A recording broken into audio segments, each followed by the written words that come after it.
Olá pessoal, tudo bem? Sejam bem-vindos. Meu nome é Karina Guidoni, sou enfermeira, especialista em saúde da família e hoje vamos falar sobre primeiros socorros a idosos.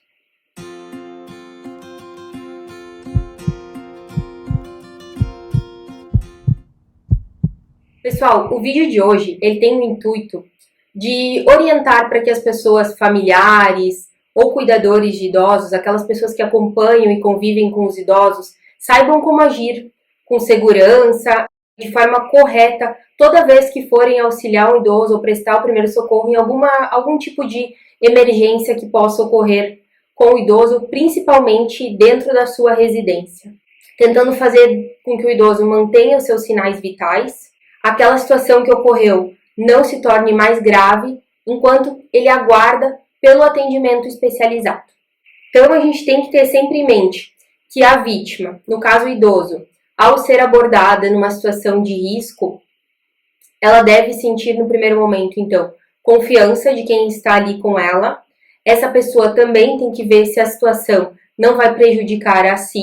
Então, sempre que eu for prestar o primeiro socorro, eu tenho que ver se eu estou seguro para realizar aquilo, ou seja, daqui a pouco a pessoa está sofrendo um choque, alguma coisa assim, então eu tenho que pensar de que forma eu vou agir para que eu não me coloque em risco, porque se eu me colocar em risco, eu não vou conseguir auxiliar o idoso e vou acabar me prejudicando também. Então é importante que a gente tenha primeiro isso em mente, sobre a segurança do evento e do local. Bem, estou seguro, posso ajudá-lo, posso auxiliá-lo? Sim. Então, de que forma eu vou fazê-lo? Então, aqui nós vamos explicar um passo a passo o que a gente pode fazer em cada tipo de acidente domiciliar e nas coisas que acabam acontecendo com mais frequência com o idoso. Esse primeiro atendimento ele vai ser realizado até que a gente possa conduzir o idoso, então, para um atendimento específico, né, o hospital, a unidade de saúde, ou até que chegue o atendimento de emergência. Então, referente às quedas, a gente sabe que as quedas elas estão entre as maiores, no caso, a maior causa de acidentes domésticos com idosos. A gente tem todos os anos um número muito grande de idosos que acaba caindo. No Brasil, então, cerca de 30% dos idosos caem pelo menos uma vez ao ano. E essas quedas, em grande número, elas acabam levando, então, a um atendimento hospitalar, muitas vezes porque geraram uma fratura, enfim, e a hospitalização, e depois a gente sabe que isso demora um bom tempo para que o idoso consiga se recuperar. Então, são meses pela frente de recuperação, enfim, de cuidados especiais. 70% então das quedas desses idosos, elas ocorrem dentro de casa. O que é mais importante? A segurança do ambiente. Que a gente consiga, no primeiro momento, preveni-las, né? De que forma a gente pode realizar isso? Então, a gente sabe que dentro de casa, o mais importante são os cuidados pelos locais onde o idoso acaba transitando com maior frequência. Então, o que nós recomendamos? A retirada de tapetes, de objetos, às vezes uma mesinha de centro, que ela não é tão importante, o interessante é retirá-la, manter os locais por onde o idoso circula os mais livres possíveis. Outra questão importante é uma boa iluminação dentro de casa. Então tem que ter o olhar da família, do cuidador, porque às vezes as pessoas elas não têm uma lâmpada adequada, né? Acabam utilizando uma iluminação muito fraca e isso muitas vezes também pode levar à queda, porque a gente sabe que o idoso por si só, ele já tem, né, uma acuidade visual reduzida e se ele não tiver uma boa iluminação, realmente vai atrapalhá-lo durante essa circulação. Outra questão bem importante é a questão do calçado adequado. A gente tem calçados que são antiderrapantes também, e isso facilita bastante, porque as pessoas muitas vezes acabam caindo porque escorregaram. E as barras de proteção. O que eu vejo no dia a dia das pessoas que eu atendo, de familiares, e até na minha família já vi isso, muitas vezes as pessoas esperam para colocar as barras de proteção depois da queda, né? Porque a gente viu o problema, viu como ele poderia ter sido evitado, aí nós vamos atrás, colocamos a barra de proteção então no banheiro, corredores e em locais que facilitem para o idoso. Mas na verdade a gente já tem que fazer isso o quanto antes, para que não aconteça essa queda. Então é importante que se avalie dentro de casa tudo que pode ser visto, repensado, para evitar esses acidentes. Outra questão bem importante é no banheiro, porque a gente sabe que tem um grande número de quedas que acontece ali no momento do banho ou na saída do banho, porque a pessoa está molhada, às vezes o piso é mais escorregadio, né? Então é fácil de acontecer uma queda. O que a gente tem que ter ali? Então, sempre se for colocar um tapete, né? Se o piso for liso, se colocar um tapete antiderrapante, que a gente sabe que aquele tapete ele vai ficar bem fixo, então não vai ter risco de escorregar. Colocar as barras laterais, então, dentro do banheiro e fora também, ali dentro do box e fora do box, para que a pessoa possa se apoiar. No vaso, colocar aqueles assentos mais altos, isso facilita muito, porque muitas vezes o idoso ele tem uma certa dificuldade já para sentar e levantar. Então, no momento em que ele vai levantar do vaso, ele acaba se apoiando na pia, em outros locais, se ele não tem uma barra de proteção adequada. E isso acaba prejudicando também. Se a pessoa já tem o assento colocado, ele não vai ter que fazer um esforço tão grande na hora de sentar e nem de levantar. E isso facilita bastante. Porque é nesse momento, muitas vezes, em que ele vai se apoiar, que ocorre essa queda, se não tiver a barra lateral e o assento bem colocado. Então, tudo isso vai facilitar para prevenir as quedas, tá? Enfim, tomamos todas as medidas e mesmo assim aconteceu do idoso sofrer um acidente, caiu dentro de casa. O que a gente vai observar? Então, num primeiro momento, ver o nível de consciência dele, né? Caiu sentado, se ele não bateu com a cabeça, isso é muito importante. Ele está conversando, ele está lúcido, ele consegue se ajudar para levantar. Ok, o que nós vamos fazer? Vamos então posicioná-lo, né? Não vamos logo colocá-lo de pé, né? Porque a gente não sabe o que levou a essa queda, a menos que a gente tenha visto que realmente ele escorregou. Mas ele pode ter tido então um mal-estar, alguma coisa assim, então a gente tem que investigar. Coloque o idoso sentado em uma cadeira, veja se realmente ele já está bem, questione ele se ele não está sentindo tontura, nada nesse sentido. Se ele disser, não, só escorreguei, a gente vai observar então se ele sofreu algum tipo de ferimento, enfim, se a pele dele está íntegra, se ele bateu em algum local. Se ele acabou batendo em algum local e ele não refere muita dor ali, a gente pode colocar então uma compressa gelada, que isso também vai ajudar a aliviar essa dor e também para que não tenha o edema desse local. Então, isso numa queda mais simples, em que a gente presenciou, ou que a gente chegue no momento em que ele está lúcido, está tranquilo, consegue relatar o que aconteceu, ou que a gente pode observar o que aconteceu, tá?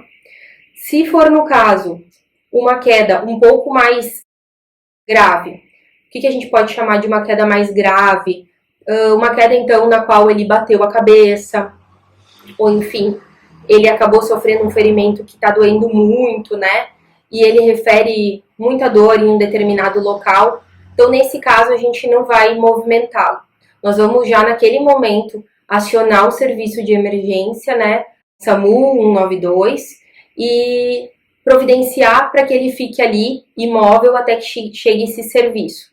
No caso, se ele recém estava saindo do banho, a gente vai terminá-lo sem movimentá-lo, vai terminar de secá-lo para que ele também não sofra, né, com hipotermia por causa da temperatura. Se for o caso, tiver um dia mais frio, vamos cobri-lo, né? Não vai colocar roupa porque tu não vai ficar movimentando ele, mas tu pode colocar um cobertor, enfim, para que ele fique aquecido até chegar a esse serviço. Então, o importante é, no caso de suspeita de fratura, não movimentá-lo. Se tiver algum outro ferimento externo que estiver sangrando naquele momento, a gente também nem não vai ficar esperando, tá? Então, ele tá ali aguardando o atendimento, tu vai observar o ferimento, a gente vai lavar, higienizar, passa uma gaze limpinha. Se for o caso, coloca então uma toalha limpa, alguma coisa para estancar se estiver sangrando, né? Pressiona até a chegada do serviço. No caso de queimaduras. Então, as queimaduras, elas acabam acontecendo dentro do ambiente domiciliar, geralmente relacionadas, então, ao preparo de algum alimento ou no momento em que a pessoa vai se servir, né? Então, a gente tem que ter alguns cuidados também para que isso não ocorra. Observar, então, se o idoso realmente, se ele consegue ainda cozinhar, se ele ainda pode realizar esse tipo de tarefa, se ele deseja fazer isso, mas a gente nota, né, que ele já não consegue fazer de uma forma tão tranquila, sempre ficar alguém por perto observando. No caso de acontecer essa queimadura, a gente vai observar também o grau da queimadura, tá? Então, se a pele ela estiver íntegra, mas ela só ficar vermelha, enfim, é chamado de queimadura de primeiro grau. No caso da queimadura de segundo grau, então, ela atinge as camadas um pouco mais profundas da pele, geralmente, então, causando bolhas e o desprendimento, então, dessa pele do tecido. E ela causa bastante ardência e dor local. E as queimaduras, então, de terceiro grau, elas já atingem todas as camadas da pele, podendo também chegar aos músculos, enfim. E essas, sim, acabam se tornando bastante doloridas. Então, o que a gente vai fazer no caso da queimadura? Seja por água, por óleo, enfim. A primeira providência que nós temos a fazer é retirar se tivermos algum tecido. Por exemplo, uma panela acabou virando sobre o corpo, ou óleo quente, alguma coisa assim. Tu vai logo remover o tecido, só que tu não vai forçar, né? Porque se o tecido ele estiver ali com aquela substância e ficar contra a pele, ele vai acabar queimando por mais tempo, né? Agravando ainda mais aquela queimadura. Então, se a gente tiver a possibilidade, nós vamos removê-lo. Caso a gente não consiga, esse tecido já esteja grudado, a gente não vai forçar. A gente vai tirar o que estiver solto e aonde estiver grudado a gente deixa.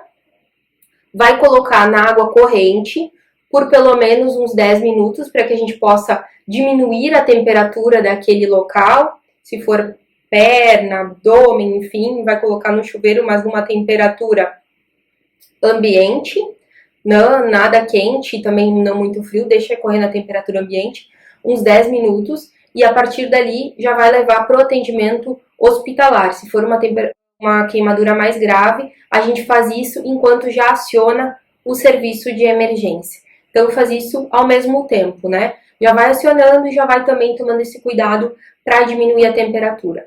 Outra coisa bem importante no caso de queimadura, se for na mão ou qualquer região, remover logo em seguida anéis ou qualquer coisa que possa depois causar outros danos, tá? Porque geralmente ocorre o inchaço, o edema da mão ou daquela parte do corpo, e se a gente tiver alguma coisa ali, vai acabar diminuindo, atrapalhando a circulação.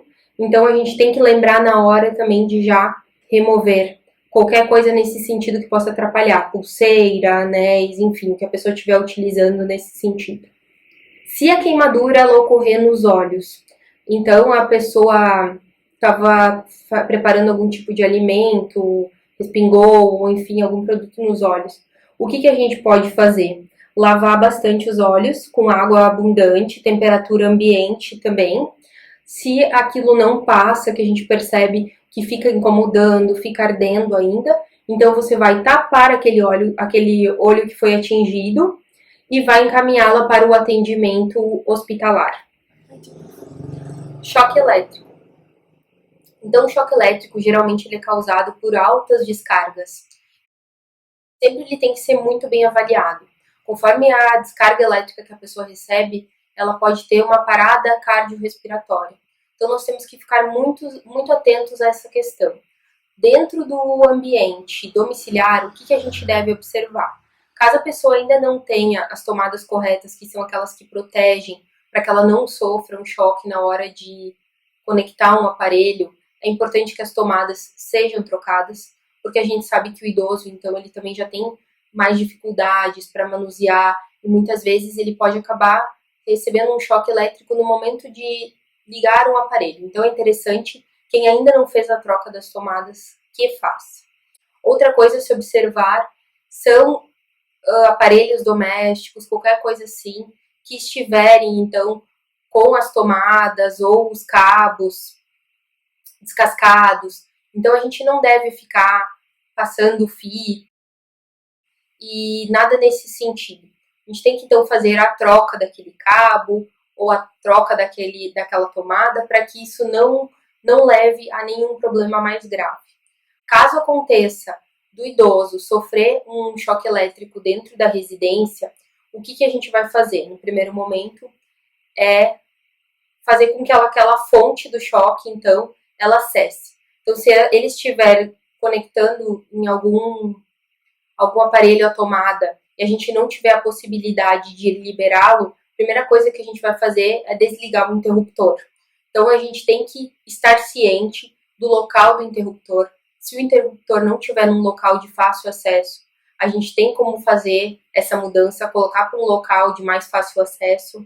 E os cuidadores, logo que iniciam o trabalho na residência, estarem atentos e já questionarem também sobre o local desse interruptor para isso facilitar, porque muitas vezes a pessoa nem pensa nessa possibilidade, não se dá conta e quando ocorre esse momento nem sabe para onde vai se direcionar para desligar.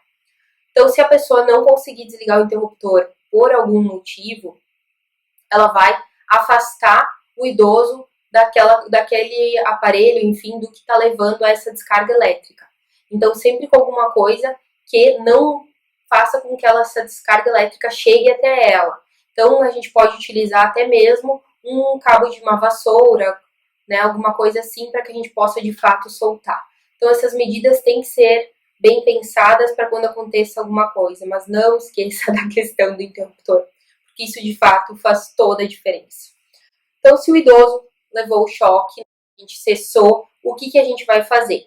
Se ele estiver consciente, a primeira coisa que a gente vai fazer, então, vai ser retirar a roupa, se ele queimou em algum local, porque às vezes isso pode acontecer quando sofre uma descarga elétrica. Retirar também anéis e qualquer coisa assim, porque a tendência depois é que fique edema naquele local e isso vai acabar atrapalhando a circulação também. E acionar imediatamente, então, o serviço de atendimento de urgência.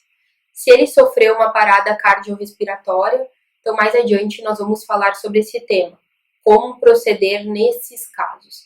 Mas importante, então, é esses cuidados, tá? Primeira coisa, então, interromper essa descarga elétrica. Após isso, ver o grau de consciência daquela pessoa, avaliar o grau de consciência dela e após, então, retirar tudo isso o mais breve possível e já encaminhá-la para o atendimento qualificado para que ela possa receber o atendimento médico. No caso de asfixia, a pessoa se engasgar com alguma coisa, geralmente isso pode acontecer com alimentos ou pode acontecer com um comprimido, com algum objeto, como nós devemos proceder. Então, esses momentos, eles se tornam bastante angustiantes. Quem já presenciou uma pessoa que estava se asfixiando com alguma coisa, sabe o quanto é complicado e o quanto tu tem que tentar manter a calma para que tu possa, de fato, ajudar aquela pessoa. Porque as pessoas próximas, muitas vezes, acabam também ficando muito nervosas e muitas vezes isso faz com que a pessoa que está ali sofrendo asfixia fique mais nervosa ainda e isso acaba dificultando. Então, a primeira coisa que a gente vai fazer é pedir para que aquela pessoa tente tossir, né? Porque às vezes a pessoa tossindo acaba liberando, acaba soltando aquilo ali que causou. O que nós vamos observar, assim, dentro de casa para que isso não aconteça? O que é importante? Então, a questão das refeições. Se a pessoa já tem uma certa dificuldade para deglutir, o que a gente deve fazer? Então, tentar já cortar os alimentos o menor possível. Então, principalmente aqueles mais sólidos, enfim, carne, né, para que isso facilite também. Tentar manter um ambiente calmo, porque a gente sabe que se o ambiente não tiver muitas distrações, também facilita, porque muitas vezes a pessoa acaba se engasgando no momento que ela está conversando, enfim. Então, isso também é importante evitar. Essas conversas, a mesa, muitas vezes, para essas pessoas acaba atrapalhando. Tentar pedir sempre para aquela pessoa coma devagar, isso vai ajudar também. Não alimentar a pessoa deitada, então, no caso dos idosos acamados, sempre que for fornecido um alimento, a gente deve sentá-lo, para que ele possa, de fato, conseguir deglutir com mais facilidade. Porque se ele estiver na posição deitada, a chance de acabar se asfixiando ela é muito mais alta. No caso dos comprimidos, a gente também deve observar. Então, quando for dar comprimidos, sempre lembrar de um comprimido de cada vez, para que a pessoa consiga engolir com mais facilidade e sempre bastante água junto, para facilitar essa deglutição também. Caso a pessoa, então, esteja ali com aquele alimento, a gente percebe, então, que ela já está em sofrimento, dificuldade até para respirar. O que a gente pode fazer? A pessoa tossiu, não deu certo. A gente, então, vai começar manobra de Heimlich. Como ela é realizada? Então, o que a gente vai fazer? A gente vai posicionar a pessoa à nossa frente, vai fechar uma das mãos e vai colocar acima do umbigo e abaixo do osso externo, e a outra mão na frente. Dessa forma, a gente vai fazer movimentos, então, com força, sempre para dentro e para cima. Isso a gente vai fazer até a gente conseguir que a pessoa libere esse alimento. Se a gente tiver mais pessoas, uma pessoa já vai acionando o serviço de emergência enquanto a outra realiza essa manobra. Mas se a pessoa estiver sozinha, já vai ligar para o serviço de atendimento, deixa no viva voz e ao mesmo tempo já vai realizando essa manobra também. Então isso é o que a gente pode fazer para tentar desobstruir essas vias para que a pessoa volte a respirar. Então vai ser feito, né, um movimento bem forte, com vigor, para dentro e para cima, quantas vezes for necessário. Vai se repetindo até chegar esse serviço de emergência, né, no caso de corpo estranho. Então, muitas vezes a pessoa está dormindo e entra algum inseto no ouvido ou alguma coisa durante o dia no olho. Como a pessoa deve proceder? O que ela pode fazer? Então, insetos, pequenos grãos, tudo isso é chamado de corpo estranho, quando acaba entrando no olho ou fica dentro do ouvido ou até mesmo no nariz. Como nós podemos proceder? Então, no caso de corpo estranho no olho, entrou um bichinho, alguma coisa assim, o que tu vai fazer? Tu vai lavar muito, muito, muito bem os olhos. Caso tu não consiga retirar esse inseto ou o que está causando, tu vai tapar este olho, e vai levar para o atendimento médico. No caso de insetos, no ouvido, tá? Então, no ouvido, se entrar algum bichinho, isso acontece seguidamente à noite. E é insuportável, porque o inseto ele tá entrando, então a tendência é que ele não retorne, né? E ele tá procurando uma saída. Então ele começa a bater as asas também, dá na verdade, uma sensação, as pessoas referem uma sensação terrível, né? Um barulho terrível. O que pode ser feito? A gente tenta num primeiro momento, então, com uma lanterna, vai colocar a lanterna para que esse inseto, enfim, se localize e consiga sair, então essa é uma possibilidade. Caso a gente não consiga com que o inseto saia dessa forma, a gente pode tentar removê-lo através do uso do óleo. Então pode ser um óleo, até mesmo um óleo de cozinha, ou um óleo que a gente utilize para o corpo, enfim. Como a gente vai fazer? Então, se estiver no lado direito, nós vamos deitar, vai posicionar a cabeça para o lado esquerdo, pingar algumas gotinhas de óleo. Em seguida, tu já vai notar que aquele inseto ele vai ficar imobilizado ali dentro. Tu vai deixar por 1 ou 2 minutos. Depois vai virar para que ele possa sair junto com o óleo. Tá? Então, pode fazer dessa forma, proceder 1, 2 vezes. Se notou que não saiu, vai procurar o atendimento médico. Mas em grande parte das vezes as pessoas têm bastante sucesso com esse procedimento. Caso não consiga dessa forma, aciona o serviço médico o mais breve possível, né? Porque a gente também não pode deixar ali, porque cada vez vai penetrando mais e, enfim, podem ter consequências mais sérias. Demais objetos estranhos ou qualquer outra coisa que entre no nosso ouvido, a gente não vai tentar remover, tá? A gente sempre vai levar para o atendimento médico, porque a gente sabe o grande risco que tem ao se mexer com qualquer coisa dentro do ouvido, de perfurar mesmo o tímpano, perder a audição. Então, não se faz isso. A gente já presenciou pessoas que foram tentar remover o inseto com um grampo de cabelo e depois tiveram a perda da audição. Então, de maneira alguma, além dos insetos serem retirados com óleo, não há nada que se possa fazer. Então, sempre que tiver algum corpo estranho no ouvido, leve para o atendimento médico. No caso do nariz, então se entrar alguma coisa no nariz, no caso do idoso, também provavelmente vai ser um inseto, né? Outras coisas é mais difícil. Então, o que a gente vai fazer? Vai fechar a narina oposta, vai pressioná-la e pedir para que o idoso faça força para tentar liberar. Então, respira pela boca, solta pelo nariz. Respira pela boca, solta pelo nariz. E vai fazendo esse procedimento diversas vezes até liberar essa via.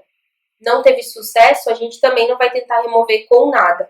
vai encaminhá-lo para o atendimento médico, para que daí sim, de forma segura, isso possa ser retirado. Picadas de animais peçonhentos. Então, o que pode acontecer no ambiente domiciliar? Às vezes, cobras, aranhas, tem locais que tem, então, os escorpiões. Então, tudo isso a gente tem que ficar atento porque pode ocorrer. Muitas vezes o idoso pode nem perceber. E depois a gente vai ver sinais ali na perna, na mão, no local que estava mais exposto, e a gente pode ver que foi uma picada. Então, no caso dos animais peçonhentos, o que fica de sinal que a gente pode ficar atento muitas vezes? Podem ficar, então, as marcas ali da picada na pele, a gente vai notar, os furinhos, dor e edema no local, então aquele local fica bastante vermelho, fica edemaciado, fica inchado, a pessoa refere dor naquele local, então a gente vai observar se foi uma picada e pode vir a causar, se não for feito o atendimento, né, e a pessoa não receber o soro, ou enfim, a medicação correta, levar a febre, a náuseas, a sudorese e outras questões. A pessoa pode vir até a convulsionar conforme a quantidade de veneno que o organismo dela absorveu. No caso de picadas de cobras, então o que a gente vai fazer? A gente vai lavar muito bem o local com água e sabão. Após isso, a gente vai então retirar qualquer coisa também que possa estar nas mãos, anéis, essas coisas, porque a mão vai acabar ficando mais inchada, mais edemaciada e imediatamente já vai levar para o atendimento de emergência. Se tiver como capturar o animal, ok, mas a gente também não vai se colocar em risco.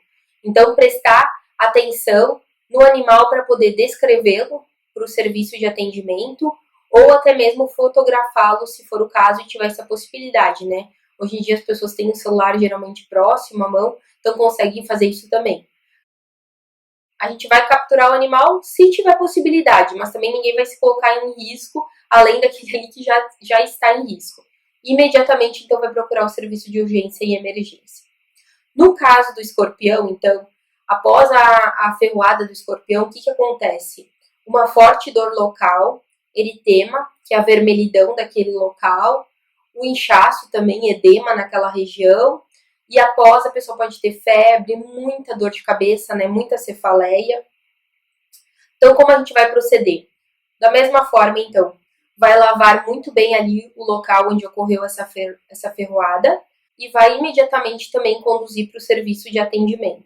No caso de picadas de insetos, então a gente, formigas, abelhas, a gente também pode lavar, se conseguir remover o ferrão, sem fazer com que ele se espalhe mais ainda. Caso contrário, a gente só lava bem o local e vai colocar gelo no local. Se a pessoa tiver qualquer tipo de alergia, imediatamente se encaminha ela para o serviço de atendimento.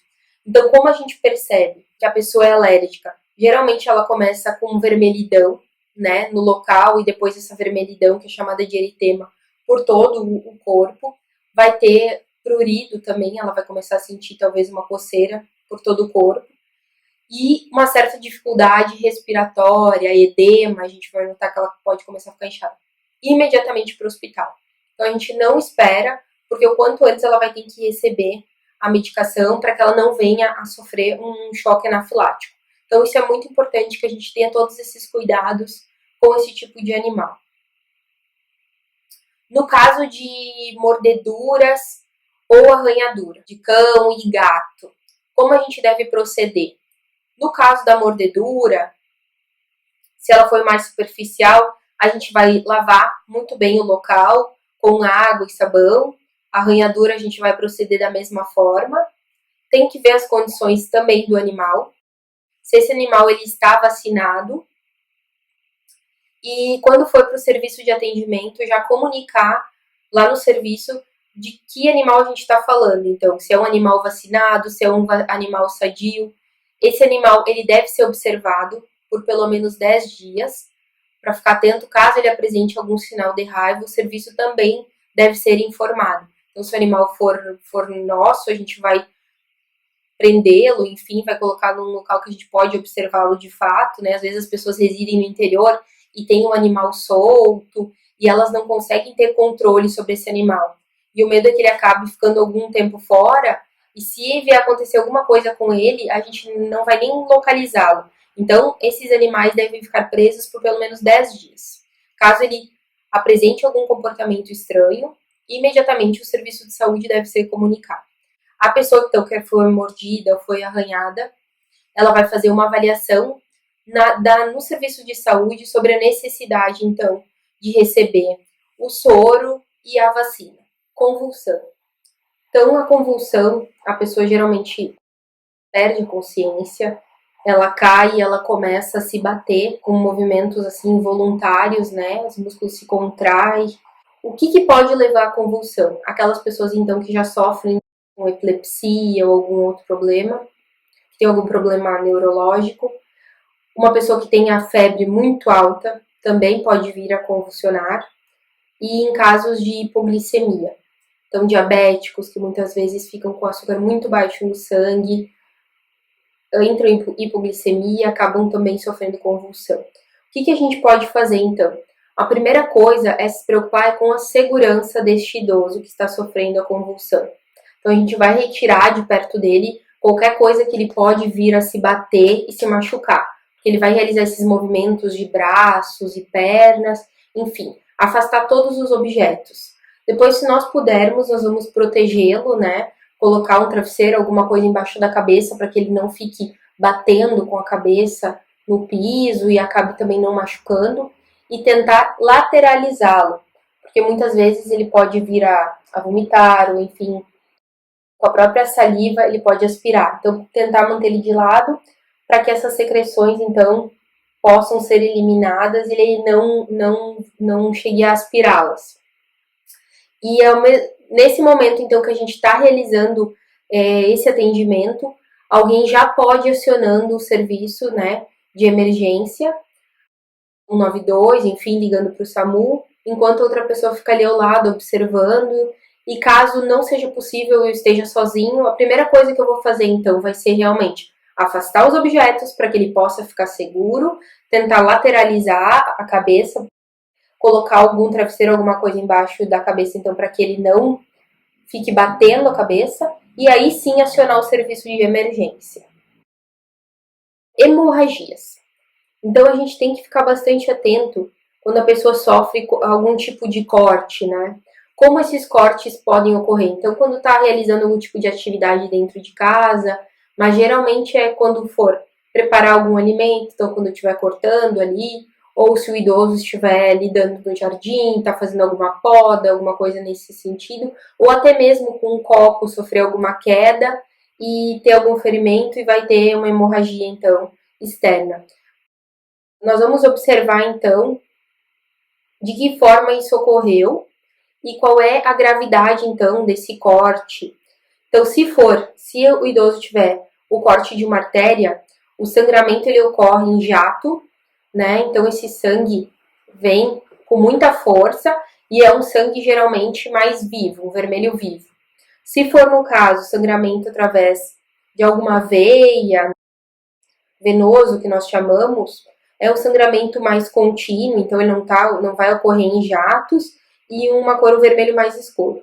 E se for capilar, então, nas extremidades, vai ser um fluxo também bastante reduzido e é fácil de se estancar. Então, como nós vamos fazer? A primeira coisa, então, é cobrir essa região, de preferência com uma gaze ou com algum pano bem limpo, e pressionar com força para que esse sangramento possa cessar. No caso de artéria, então, que a gente viu que esse sangue jorrava, a gente vai colocar a gaze ou um pano limpo. Se a gente tiver uma faixa, vai enfaixar para que fique firme, vai pressionar com força e vai acionar o serviço, então, de emergência ou vai conduzi-lo ao serviço de emergência. Isso deve ser realizado, então, o quanto antes, porque a gente sabe, no caso de uma artéria, que esse fluxo pode ser muito grande, a pessoa pode perder muito sangue e aí ela vai sofrer outras complicações. Então, a gente tem que agir de forma rápida nesses casos. Se for, então, um corte, né, não tão grave, a gente segura pressionado aquele local por uns minutos, 10 minutos, observa, né? Não precisa retirar aquela gase, depois só bota uma faixa e deixa assim e vai observando. Se o fluxo ele cessou, mais tarde a gente remove então aquela gase no banho mesmo para soltar ela, para facilitar. Hemorragia nasal. Então, o sangramento nasal, a gente tem que observá-lo da seguinte forma: a pessoa tem um outro problema de saúde, tem alguma outra questão envolvida ou não?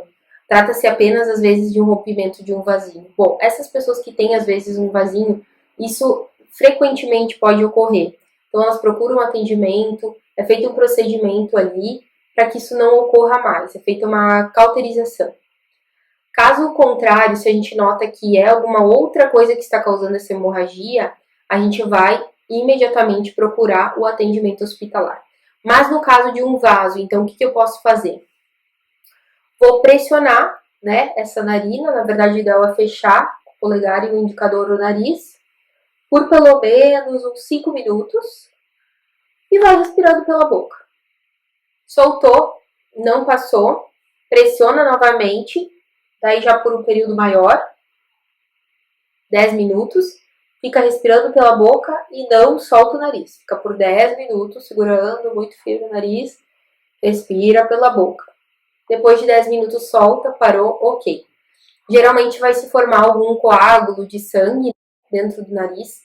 Tu não vai forçar depois, o idoso não pode forçar para retirar esse coágulo. Então o que a gente pode fazer?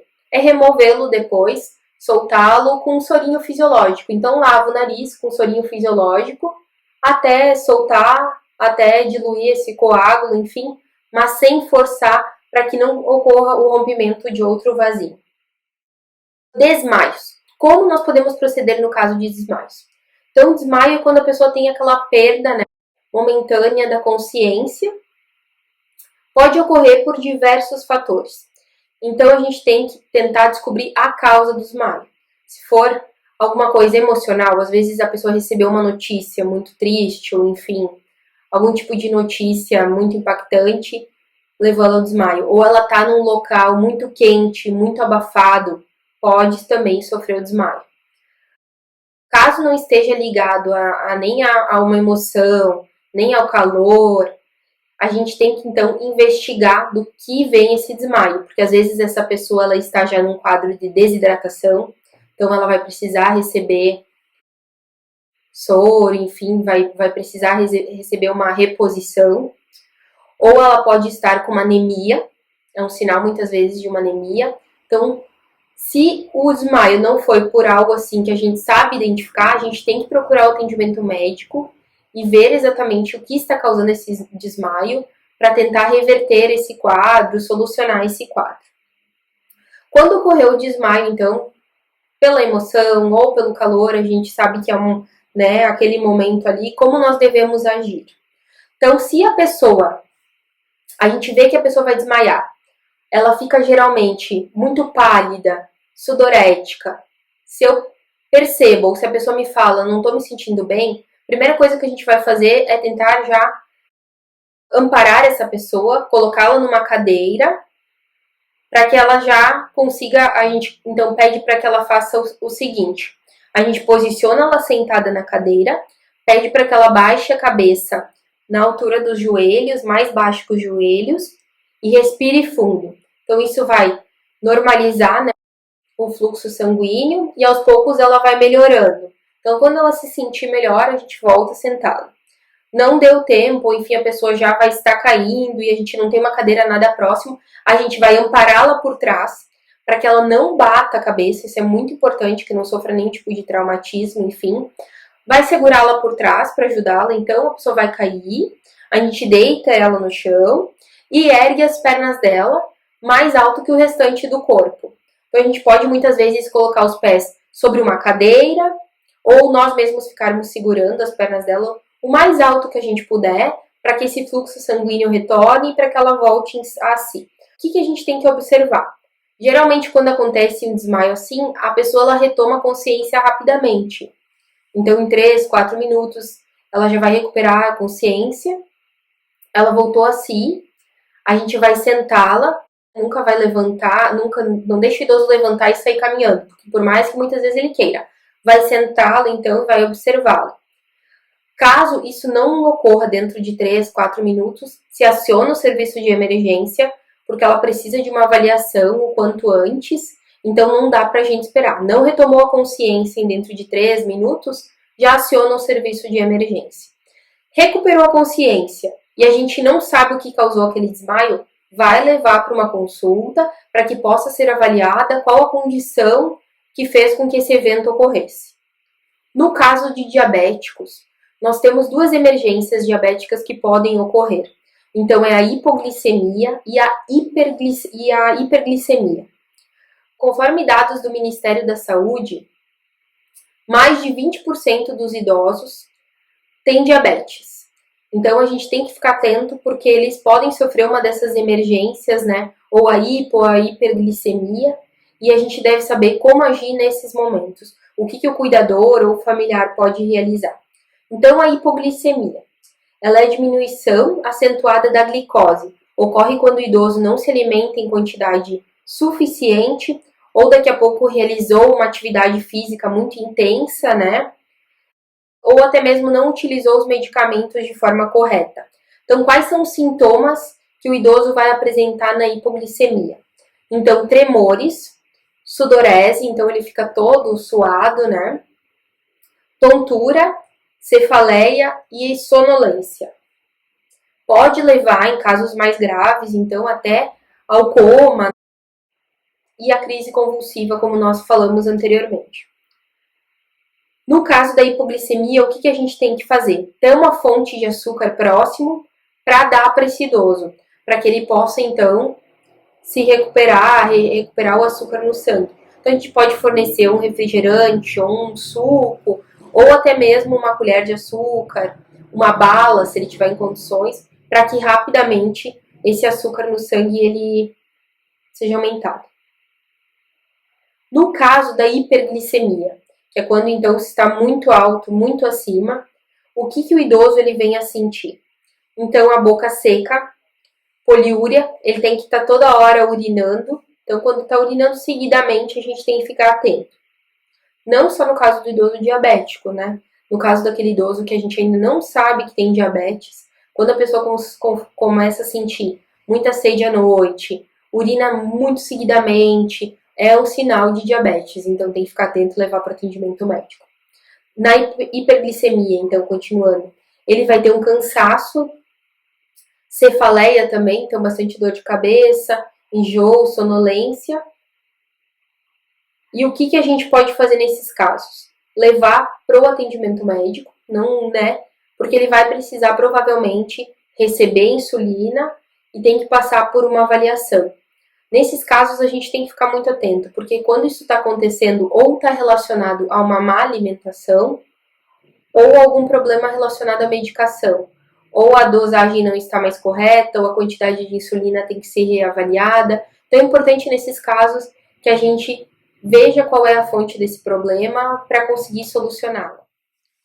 No caso, então, de uma parada cardiorrespiratória, por uma descarga elétrica, enfim, ou a pessoa está em parada, como a gente deve agir? O que a gente deve fazer? Então, primeiro a gente tem que ter certeza de que essa pessoa realmente ela está em parada. A gente vai, então, primeira coisa, ver o grau de consciência dessa pessoa. Então, nós vamos chamá-la pelo nome, sacudi-la. Caso essa pessoa não responda, a gente vai observar se realmente não tem nenhum outro sinal vital. Então, pode-se tentar localizar, mas para o leigo é mais complicado. Pulso, então, utilizando o dedo indicador e o dedo médio, até mesmo na carótida, né? Então, tentar sentir se existe algum tipo de pulsação, observar se existe algum movimento do tórax, né? Algum movimento respiratório. Caso a pessoa não localize nada, realmente aquela pessoa ali está em parada, como eu devo proceder nesse momento? Primeira coisa, eu vou acionar o serviço de emergência, porque quanto antes o serviço de emergência chegar para esse atendimento, mais chances essa pessoa vai ter. E em seguida, eu vou iniciar a massagem. Então, conforme as recomendações da Associação Americana de Cardiologia, quando a pessoa estiver sozinha, que é o que geralmente acontece com o idoso na residência, como ela deve proceder? Então esse idoso ele deve ser colocado sobre uma superfície firme, então deitado no chão mesmo, né, na cama, nós não podemos deixá-lo, porque pelo colchão a gente não vai conseguir fazer a massagem de forma correta. Então deitá-lo em uma superfície rígida, firme, então pode colocá-lo diretamente no chão. A gente vai localizar, então, o osso externo, que é este que fica entre os mamilos, então na linha reta entre os mamilos fica o osso externo. A gente vai colocar, então, as mãos, uma sobre a outra, e vai iniciar a massagem. Essa massagem ela tem que ser feita, então, com a pessoa que está realizando esse primeiro atendimento.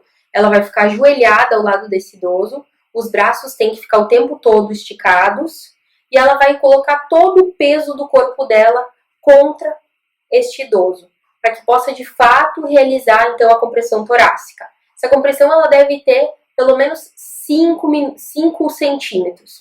Então, tem que ser realmente com força. Então, vai colocar toda a força do corpo e vai fazer isso o mais rapidamente possível.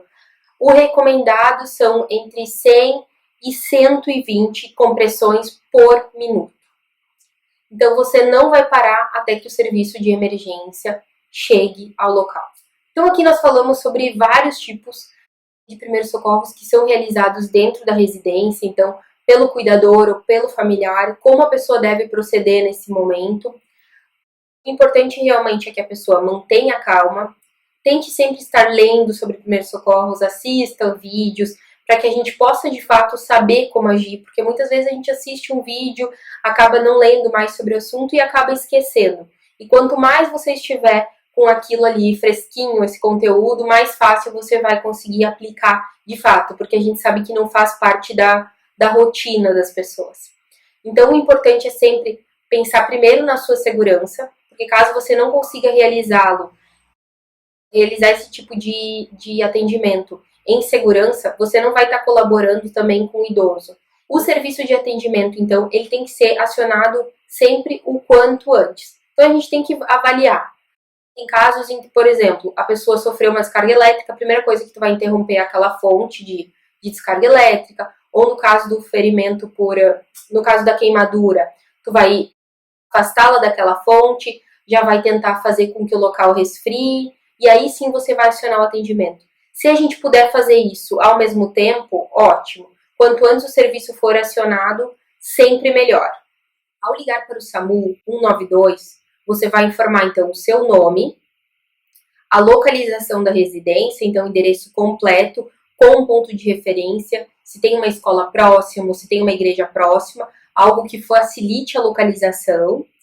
Você vai então responder os questionamentos que o médico vai te passar por telefone e ao mesmo tempo também já vai seguindo as instruções daquele profissional. Se tiver uma outra pessoa na residência, essa pessoa então ela já deve aguardar do lado de fora esse serviço para já sinalizar para a equipe, facilitando assim a localização da residência. Por hoje é isso. As nossas recomendações realmente são para os familiares, para aquelas pessoas que estão ali convivendo com os idosos ou os cuidadores, né? Pessoas que muitas vezes não vivem isso no seu dia a dia, mas que eles possam agir de forma correta até que o serviço qualificado chegue, para que a gente tente então manter esse idoso da forma mais estável possível. Então, se você gostou desse vídeo, pede para que você curta. Se você tiver alguma dúvida, algum comentário, também deixe aqui seu comentário, sua dúvida. Quem ainda não está inscrito no canal, inscreva-se, porque nós vamos ter sempre vídeos instrutivos e vídeos muito bacanas falando sobre como realmente a gente pode cuidar e dar o melhor para os nossos idosos, facilitando a vida também do familiar, do cuidador, enfim, de quem está acompanhando esse idoso. Até mais e um abraço a todos!